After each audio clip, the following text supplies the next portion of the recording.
everyone, welcome to the Mufasa book reading. My name is Julia, and we are still reading from Dr. Sunny Stout-Rostron's book titled Business Coaching, Wisdom and Practice. Enjoy. Chapter 6, Diversity, Personality and Culture with Marty Jansen van Rensburg. This is a general introduction to a vital subject that all business coaches need to get to grips with. It is not an academic assessment or designed for those who are already experts in the field and may be running specialist diversity workshops. This is for the general practitioner who needs to reflect on their own levels of awareness and approach to diversity, personality, and cultural differences. In this chapter, we explore the various themes of diversity, personality, culture, and gender issues, learning and thinking styles. It is up to you to cultivate self-awareness, continuing your own professional development and applied practice when working with diversity and cultural issues in an organizational context. An integrated understanding of this chapter's core themes can only enhance your success as a business coach. This chapter is aimed at deepening your understanding and providing helpful pointers on which to reflect. It is strongly recommended that you enhance your understanding through your own personal development and diversity work. Every practitioner needs to expand their own ability to work with business clients who may well see the world through a very different perspective. For those who wish to study further, there are recommended resources at the end of this chapter. The importance of acknowledging diversity is increasingly recognized in our globalized world. Yet, in South Africa, many coach practitioners continue to find they still work in a very white world. Here, Sunny Stout-Rostron introduces the subject of diversity and power relations, looking at how assumptions limit individuals and groups, while Marty van Jansen van Rensburg comprehensively explores race, cultural and gender issues, personality traits, learning, and thinking styles. We'll start off with diversity. Diversity is about difference in equality, power, and worldview. Equality and power are in many ways related. Power creates its own self-justifying worldview. This often becomes an unexamined rationalism for the dominant group's power. The minor image of this is that it negates the view of those without power. Thus, it can be very difficult to get those with power to see the prejudice limits of their bias, particularly their limiting assumptions about the powerless, because it is precisely that which justifies the monopoly of power. On the other hand, to achieve full equality, politically, professionally, and personally, those without power also need to come to grips with their own limiting assumptions, often dictated by those who have had power over them. In both cases, for the powerful and powerless, being also to discard such limiting worldviews is liberating. On an individual level, many problems are also fueled by our own self-limiting assumptions. We see through the filters of our own worldview. As we are all products of our personal histories, language, culture, experience, education, gender, and social conditioning, having worked for many years with Nancy Clyde in the thinking environment, as a business coach, we have tried to keep ourselves and our clients to explore the roots of their discriminatory attitudes and behaviors.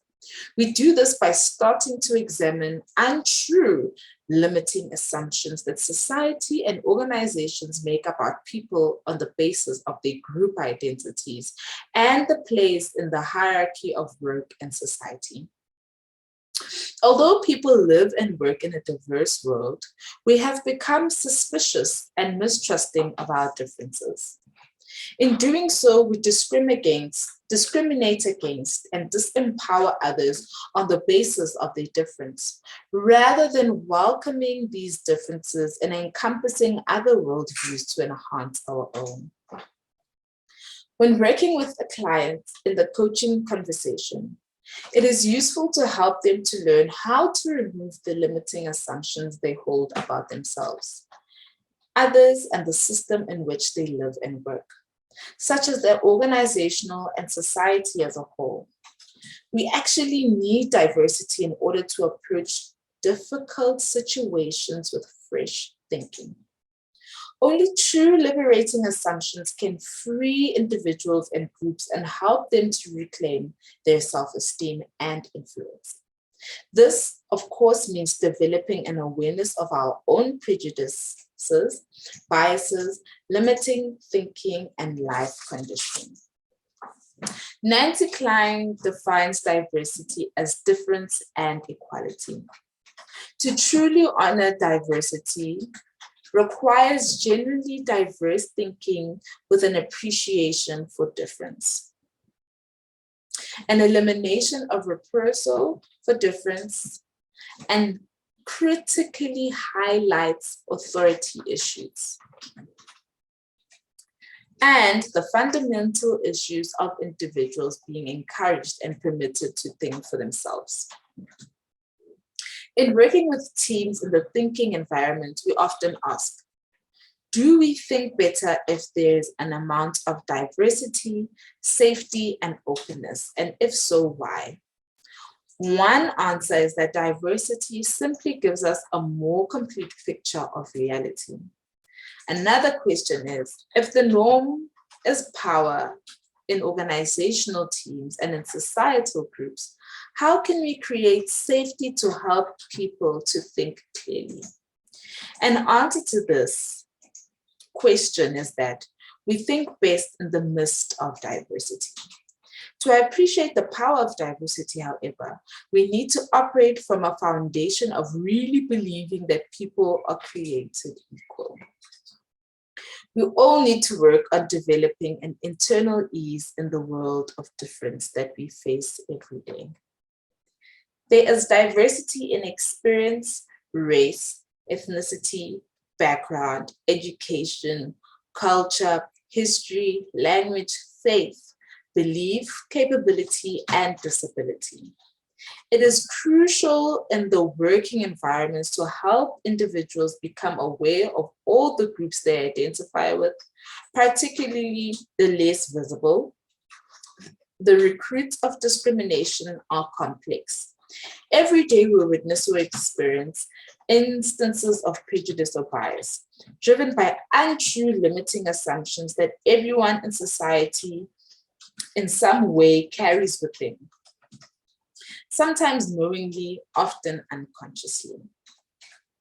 Our purpose here is to help business coaches begin to develop awareness of this complexity, and through your own inner journey to be able to identify and name all the diversity issues that face you and your clients on a daily basis.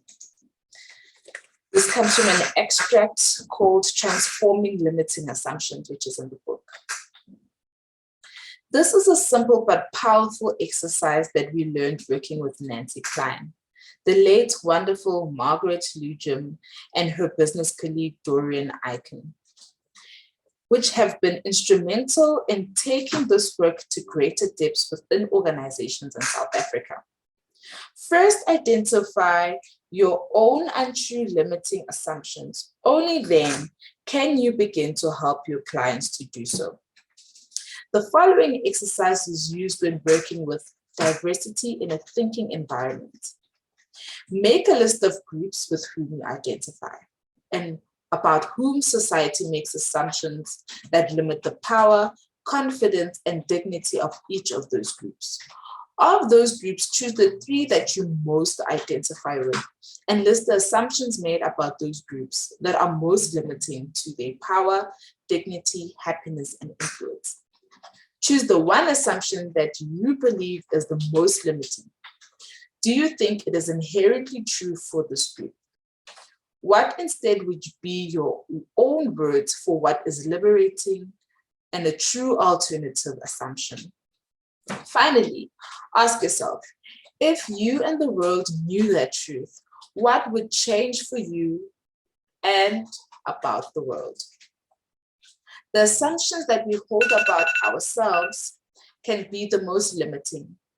In working through this and similar exercises, you can start to develop an acute awareness of preconceptions, limiting assumptions, and prejudices that you work with every day. Thank you for watching the video. Remember to subscribe to the channel, like, comment, and share to your family and friends. Bye!